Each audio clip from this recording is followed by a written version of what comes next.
You know what's broken about the Conservative Party right now? They still can't say sorry. Chris Philp was asked not once, but twice to apologise for Liz Truss's mini budget, the same one that crashed the economy, tanked the pound, and sent mortgage rates into orbit. He was in the room. He was the Chief Secretary to the Treasury, and what did he say? Your colleague, the Shadow Chancellor, Mel Stride, expressed contrition in a big speech about Liz Truss this week.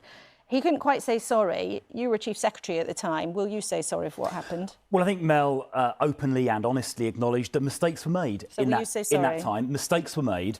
And what Mel was saying is that those mistakes will never be made again by a Conservative administration. And of course, we do see some parties today, like Reform, making extravagant promises about massive tax cuts and increases in welfare that are completely unfunded and could cause a repeat of what happened then. But those mistakes will never again be made by a Conservative government. Well, Chris Philp, you were the Chief Secretary to the Treasury at the time. There were 45 billion of unfunded tax cuts.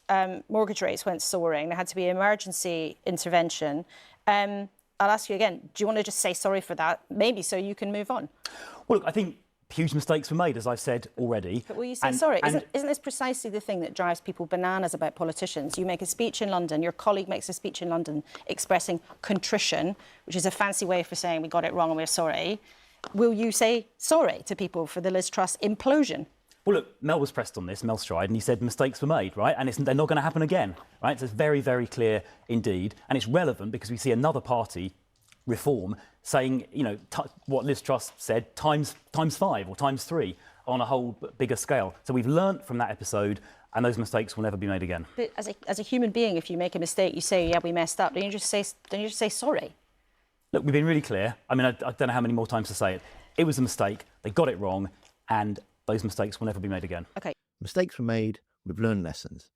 But not one time did he say, we're sorry. And that's the problem.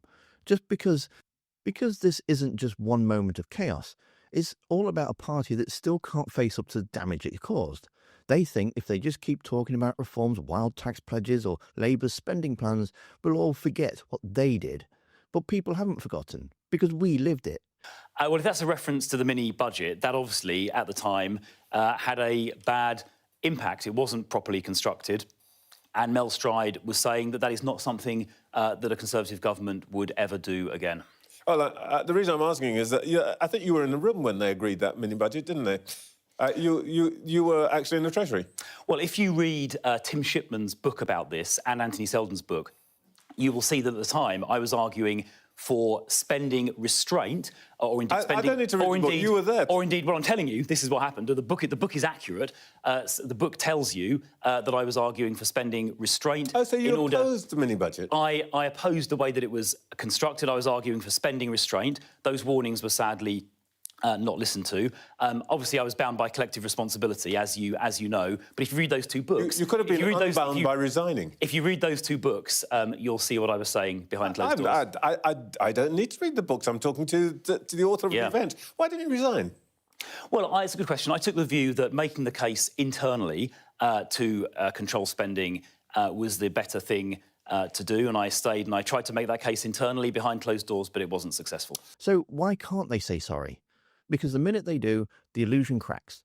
That long-held image of the Tories as the safe hands of the economy, gone.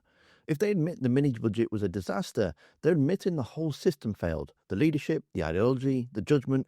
And once you do that, people then start asking, what else did you get wrong?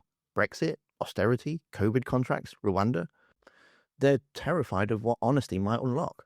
So instead of facing it, they spin. They rewrite. They try to shift the blame.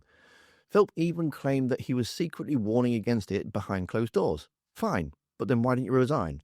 If you knew it was a catastrophe waiting to happen, and yet you stayed, that's not leadership, that's cowardice.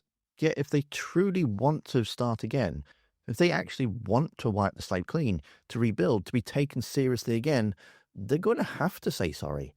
Not to win a headline, not to tick a box, but because without it, every new plan, every reset is just noise. You can't rebuild trust when you can't acknowledge the breach. A real apology, one that takes responsibility, is the foundation of any comeback. Until they do that, they're not a party learning in opposition. They're just a party pretending that nothing went wrong. And voters can smell the difference. It's clear that Reform have got Kemi Badenoch rattled, and you can see why in the video that's on screen now. Thanks for watching. Don't forget to hit that like button, and I'll see you next time.